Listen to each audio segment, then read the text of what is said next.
Mas eu queria entrar num outro ponto agora, Rafael, que eu acho que também é muito importante. Você que vivencia o lado mais executivo, mais gestor do futebol, eu acho que você deve acompanhar de perto como é que é a realidade atual do nosso futebol. No seu ponto de vista, você fosse o cara ali que, por exemplo, tivesse o poder e tivesse a mão ali de fazer moldagens. O que é que você acha que falta para o futebol hoje ser ali um futebol a nível pelo menos Série B? Para que hoje, por exemplo, muita gente fala, né, que tipo, nosso futebol tem que estar pelo menos na Série B, tem que estar no mínimo no AB, É entendeu? o mínimo do futebol português. Mas a realidade atual não é essa. Temos que entender isso, né? A realidade não é essa, não é de Série B, não é de Série A, muito longe. Mas para você, o que é que poderia ser feito? O que é que poderia ser melhorado para que a gente começasse a tentar viver isso na realidade? Achar não é querer, né? Então, assim, você acha que é um clube grande, mas você não é. Né? Então, assim, você precisa ter uma organização muito bem definida. Precisa botar os pezinhos ali no chão e saber onde é que você está pisando. É o primeiro passo. E ter, obviamente, pessoas capacitadas ao lado que trabalhem com a razão e menos emoção. Então, assim, a partir do momento que você consegue organizar departamentos dentro do clube, a partir do momento que você consegue estruturar, dar condição de trabalho e ter pessoas ali de comissão técnica que consiga usufruir do que você está dando ali com uma boa estrutura, departamentos interligados, com todo mundo falando a mesma língua, aí as coisas andam. Não tem mistério, não tem mistério. Lá no Globo, quando a gente assumiu lá, era até um pouco mais fácil de você conseguir fazer esse tipo de organização, porque não tinha muita gente mandando, né? Era o presidente e eu. Então a gente estava ali. Você tinha autonomia. Tinha autonomia para fazer as coisas. Não tinha pressão de torcida, um clube menor, inclusive isso também é um facilitador. Mas a grande questão da organização, de você fazer um plano de carreira para os atletas também, de você fazer um plano de carreira para os funcionários, ser muito transparente com todo mundo e saber bem onde você está pisando, isso faz total diferença. A organização do clube não é muito diferente de uma organização de uma empresa, não. Você, por mais que seja uma associação, não seja um clube-empresa, mas em termos de organização, você precisa ser como uma empresa. Você busca resultado. Você tem que qual é a empresa que não busca resultado? Né? Então, assim, ter pessoas capacitadas, gabaritadas, que possam te ajudar, inclusive a te dar questão não só de poder, de autonomia, né? Mas de te dar também a segurança de você estar numa estabilidade de trabalho. Pô, eu vou fazer um planejamento aqui, de daqui a 2 anos a gente conseguir chegar nesse objetivo, então eu vou precisar dessa estabilidade, né? Então não adianta, no meio do caminho, aconteça o que acontecer aqui, você brecar. Aí lá vai, começar tudo do zero. Traz mais um cara. Não, vamos fazer um planejamento. Por mais que a gente precise de um planejamento anual aqui. Ok, vamos fazer um planejamento anual. Precisa de acesso, precisa ser campeão, precisa ter Copa do Brasil, precisa ter Copa do Nordeste. Ok, vamos fazer esse planejamento.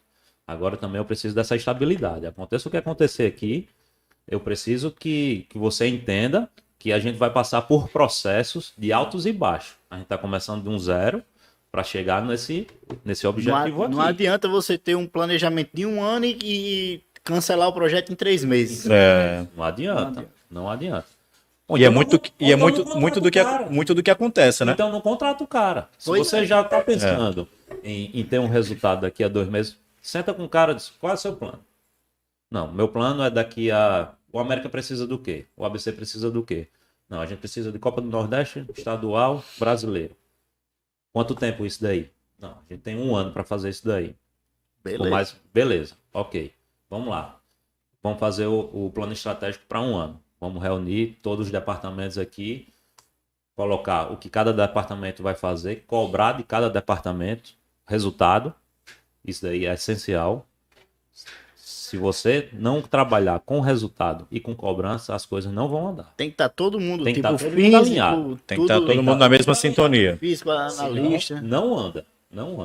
Não anda departamento médico, não anda cozinha, não anda campo, não anda nada, jurídico. É. Então, assim, o futebol todo mundo vê como os caras treinando, entrando em campo e jogando.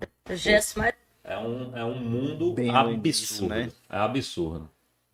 De demanda jurídica, de demanda de RH, de demanda de tudo que você possa imaginar que uma empresa tem. Se tem tudo isso, por que não chamar de empresa? Por que não trabalhar como empresa? Você né? defende as SAFs? Assim, na verdade, eu não estudei a fundo o que realmente a SAF engloba, né?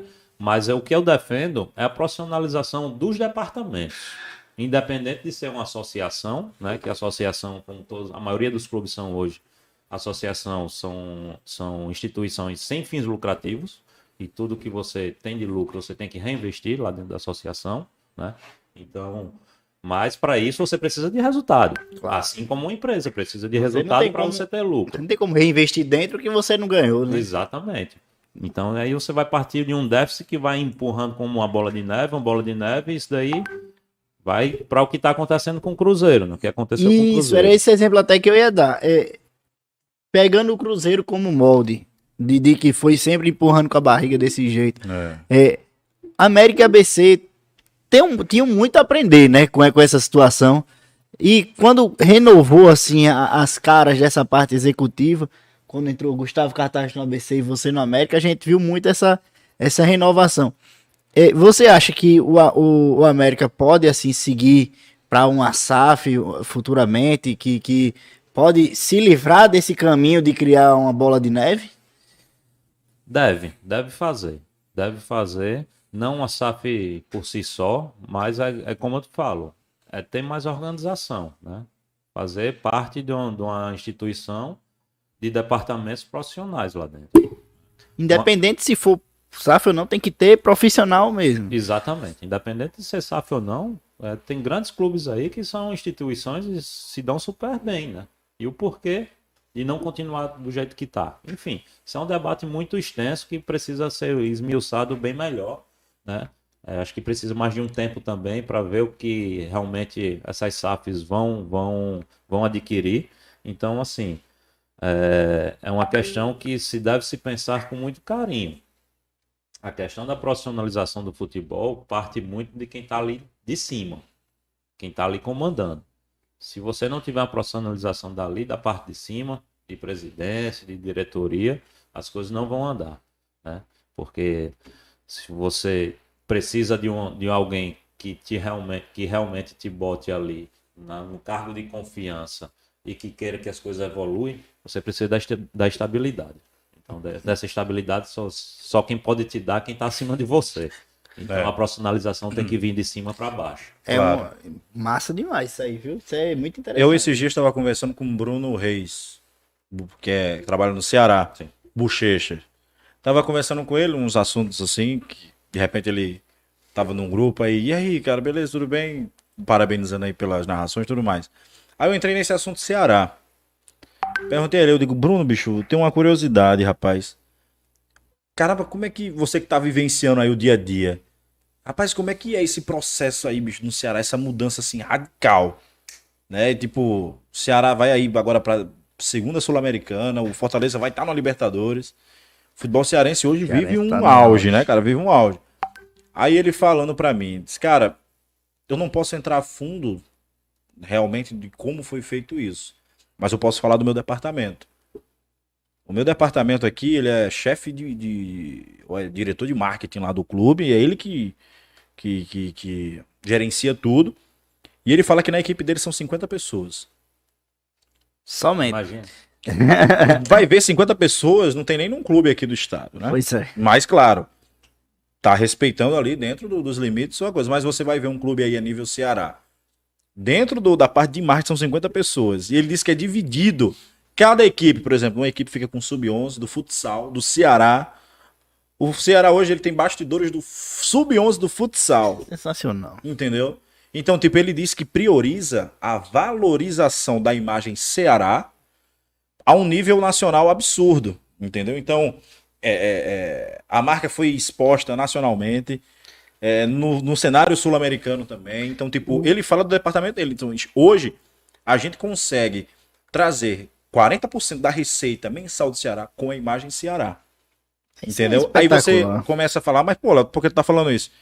Pra gente ver que também aqui no Rio Grande do Norte, a gente tem 2 clubes com imagem muito forte no cenário nacional. A gente tem o América, que é campeão regional, campeão de Copa do Nordeste, isso deve ser muito valorizado.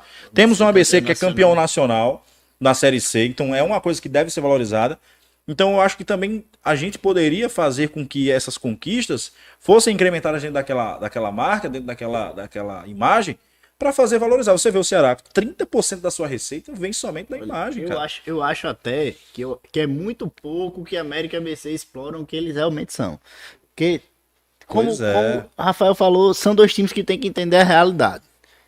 Não dá para comparar com os grandes times. Claro, os grandes times da elite. História por trás. Agora, se explora a história ninguém apaga, se explora a história, se revive o que foi vivido aqui no estado, o primeiro passo daqui, dos times daqui, que eu vejo é o quê? Resgatar o torcedor daqui. O torcedor daqui tá revoltado com o futebol. Eu vi o América botar 4 mil torcedores lá na Arena das Dunas. Foi muito, velho. Tipo assim, a gente fica surpreso com 4 mil torcedores. O maior público hoje, querendo nós, o que é 4 mil torcedores, bicho? 4 mil torcedores é nada. Se você parar pra ver pra uma Arena das Dunas, um estádio de Copa do Mundo. Era pra ser atrativo pro torcedor ir, no Ceará, já que você citou, ele é tão bem estruturado que eu lembro uma vez que Thiago Galhardo foi pra lá, saiu do Vasco pra lá. Ele falou uma história brincando ali que recebia em dia lá. Pingou, né? Pingou, é a história do Pingou que recebia em dia. É muito bem estruturado lá. A gente podia ter seguido esse modelo.